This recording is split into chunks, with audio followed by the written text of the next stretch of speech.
So I thought, wouldn't it be nice to end our meeting tonight, other than a short summary at the end that I'll have.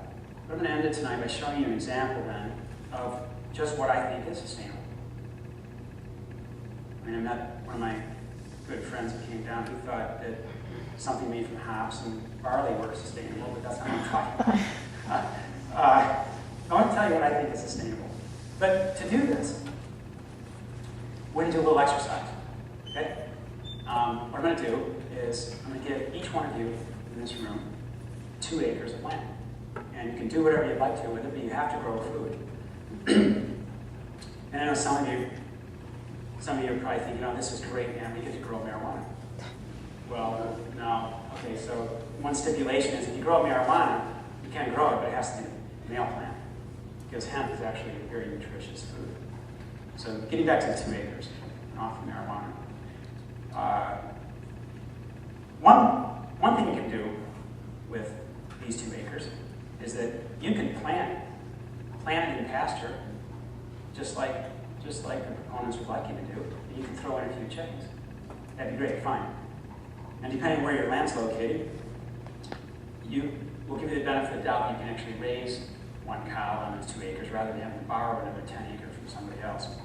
But let's say you can do that. So now you can raise that cow for 2 years, and you're going to have to give it 20 to 30 gallons of water every single day of its life. And then you need slaughter. And don't forget, you're going to need quite a bit of water to slaughter. Okay, to clean things up. And then when you're all through, if you're lucky, we're talking about food here. This is what the topic's about. We're talking about sustainability. You're going to get 480 pounds of beef. It's a good deal. After 2 years, you get 480 pounds of healthy grass-fed beef. Or alternatively, you could not do that method. You could do this. Okay, you know what this is? This is kale. This is kale. It's stated as the #1 power food on our planet by a number of food nutrition experts because this plant delivers more nutrients per calorie than any other food. It has more antioxidants, more vitamins, minerals, combinations, beta-carotene. It has 60 to 100 times the amount of beta-carotene as the grass-fed cow would have. In fact, kale has 45 different phytonutrients, and each one of these nutrients, each one of them by itself, has been shown to increase your immune response and decrease the likelihood that you'll develop cancer, and it has anti-inflammatory properties. It has a perfect ratio of omega-3 fatty acids. Some of you might be concerned about that. And it has fiber. You can't find fiber in a cow. You can't find fiber in any plant. And when you look at sustainability, kale actually can continue to grow from extremes of -5 degrees to 105 degrees Fahrenheit. And after you pick the leaves to harvest them, they grow back. How cool is that? I'd like to see your cow do that. And oh yeah, we need to know this.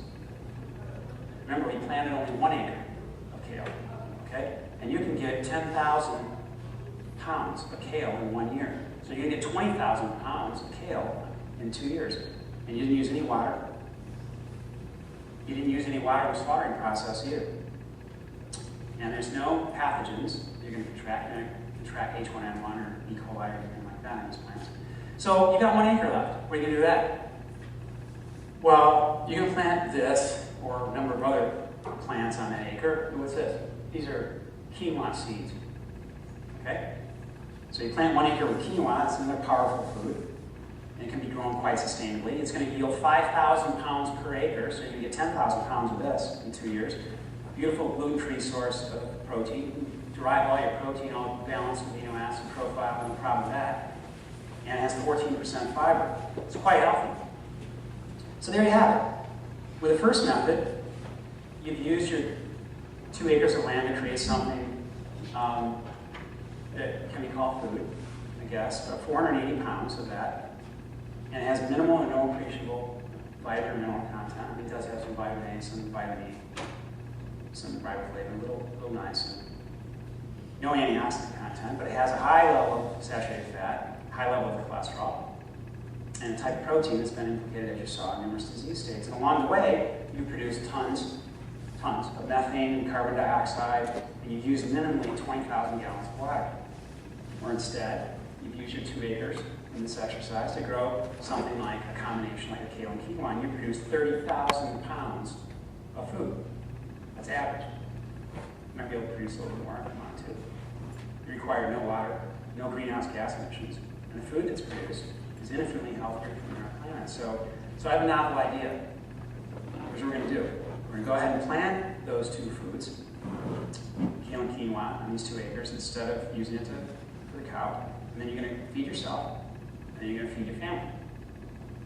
And you're going to go next door and knock on your neighbor's door, and you're going to feed your neighbors. And then you're going to feed your neighbors' families. And then don't forget to put some of that kale and quinoa away for the winter. And then you're going to do some push-ups, and you're going to run around the block a couple times in celebration of the fact that you're sustaining your own health so well. And then this is the important part. After you do all that, then you're going to take a look at all that leftover kale and quinoa, thousands of pounds of surplus of it, and you're going to box it up and you're going to ship it to all the starving children in Ethiopia. And there you have it. So that's what I call sustainable.